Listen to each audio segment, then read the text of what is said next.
बघा, एक सत्य तुम्ही समजून घेतलं पाहिजे. महाराष्ट्रावर जे संकट कोसळलेलं आहे किंवा आताही कोसळत आहे, या प्रकारचा तुफानी पाऊस आत्ता सुरू आहे. सरकारनं 24 तास काम केलं पाहिजे. 24 तास पुरणार नाही आहे. सरकार कुठे? मुंबईमध्ये लोकांना क्रिकेटचे भारत पाकिस्तान क्रिकेट सामने पाहता यावेत म्हणून गृहमंत्र्यांनी सुरक्षेसंदर्भात खास सूचना दिलेल्या आहेत. जर कोणी भारत पाकिस्तान सामना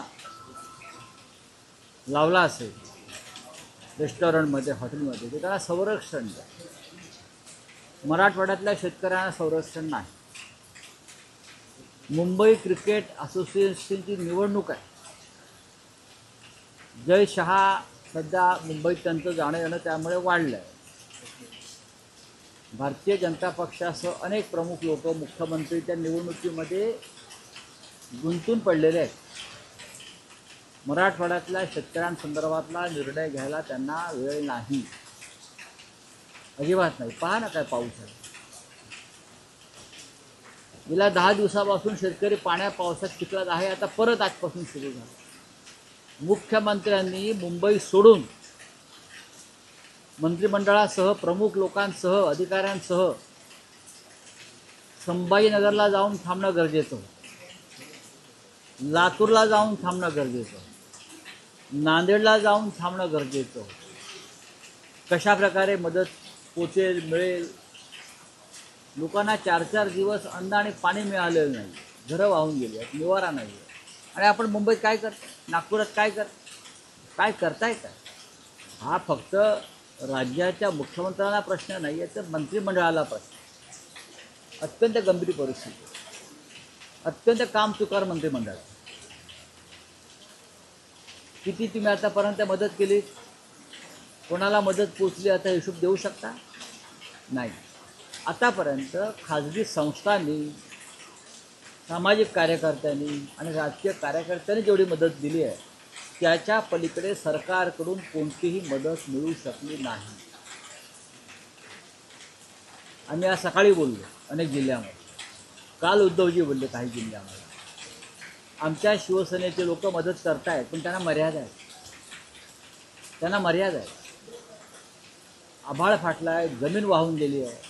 अशा वेळेला पूर्ण मदत ही सरकारकडूनच व्हायला पाहिजे.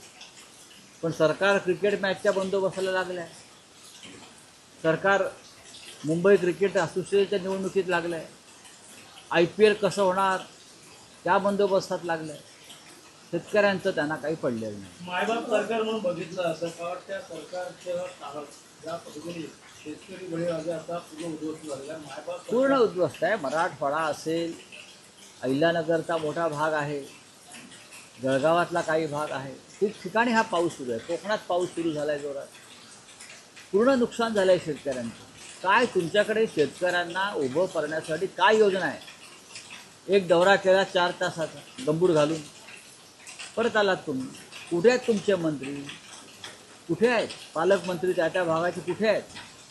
हां, धाराशिवचे पालकमंत्री एकदा गेले 2 टेम्पो घेऊन, आपले फोटो लावून. आता कुठे आहे? दुष्काळग्रस्त जे पूरग्रस्त जे जिल्हे आहेत, ज्याला तुम्ही ओला दुष्काळ जाहीर करा आपण म्हणतो, त्या पालकमंत्र्यांनी त्या जिल्ह्यात तिथे ठाण मांडून बसलं पाहिजे. हो, पालकमंत्री जागा सोडतायत का? मुंबईला काय करतायत पालकमंत्री? कशा करताय नेमले पालकमंत्री? अशा मंत्र्यांना बडतर्फ केलं पाहिजे. हा सामाजिक राजकीय गुन्हा आहे, अमानुष आहे. काय करताय मुंबईत आपण? अहो, दांडिया नंतर करा. हो, पुढल्या वर्षी दांडियाला नाचतायत. आपापल्या भागातल्या दांड्यांच्या मध्ये जाऊन बसले आहे त्या गरब्याला. काय तुमचा संबंध आहे? शेतकऱ्यांचं काय करताय तुम्ही? मदत करतोय, तुम्ही काय करता? अरे सोडा हो. अरे त्यावेळेस पण आम्ही मदत केली. काय मदत केली? तुमचं काम आहे जिल्ह्यात जाऊन बसणं. मदत काय? दाखवा मला मदत. आम्ही शेतकऱ्यांच्या संपर्कात आहोत. आम्ही सगळे काय मदत केली दाखवा ना. काय मदत पोचली तुमची दाखवा ना. काय आम्हाला सांगताय आम्ही तुम्ही काय केली? अरे सरकार तुमचं आहे ना भोसडी जानो, सरकार कोणाचं आहे? आमचं आहे का? तुम्ही आम्हाला का प्रश्न विचारताय? हरामखोर लोक आहे ते, आम्हाला प्रश्न विचारताय. सत्ता कोणाची आहे? सरकार कोणाचं आहे? तिजोरी कोणाच्या हातामध्ये आहे?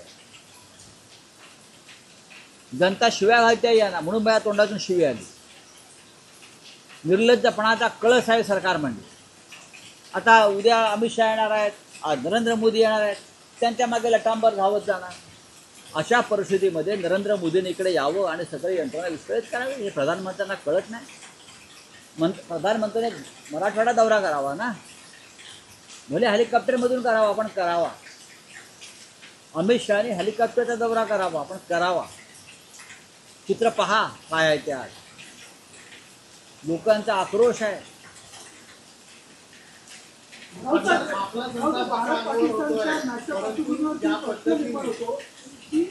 यापूर्वी महाराष्ट्राने देशाने इतिहासात पाहिलेलं आहे की शिवसेनेने एखादी भूमिका घेतली की त्याला कोणी आव्हान करायचं नव्हतं.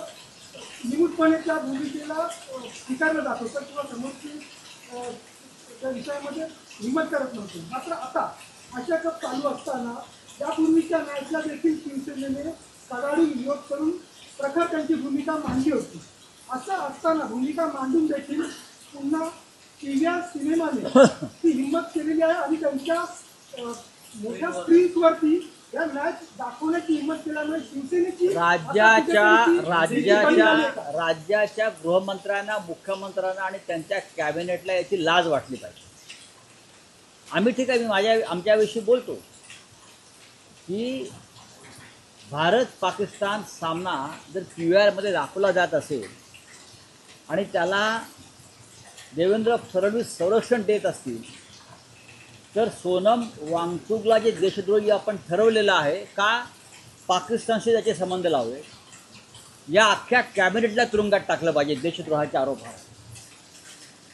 आणि हा PVR वाल्यावर देशद्रोहाचा गुन्हा दाखल केला पाहिजे. कोण आहे PVR वाले? तुम्ही आम्हाला प्रश्न विचारताय, तुम्ही काय करताय? सरकार कोणाचं आहे? पडदा जाळावा.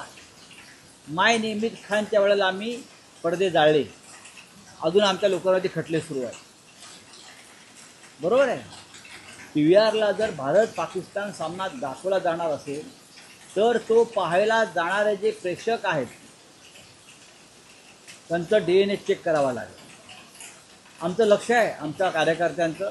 आत्ताच मी मनसेच्या काही नेत्यांचं सुद्धा मी भूमिका पाहिली, सगळ्यांनी निषेध व्यक्त केला आहे. पण काही देशद्रोही कोडगे आपल्यामध्ये असतात आणि कॅबिनेट जर असेल, एखादं सरकार जर देशद्रोह्यांना पाठिंबा देत असेल, तिथे संघर्ष मोठा होतो. जनता बघणार नाही आहे.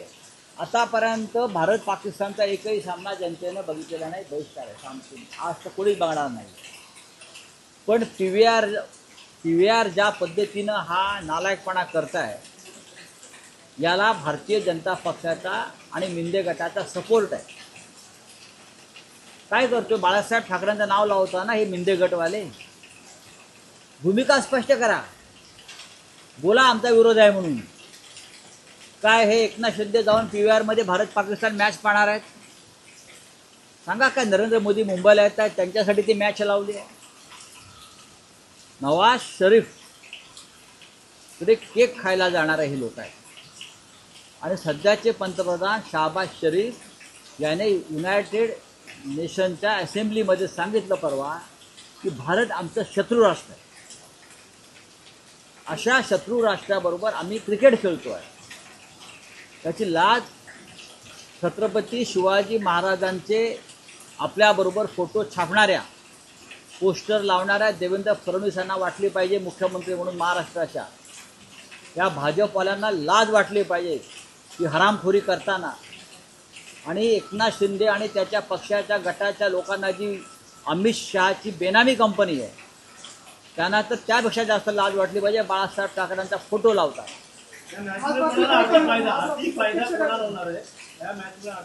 या मॅचचा आर्थिक फायदा बघा.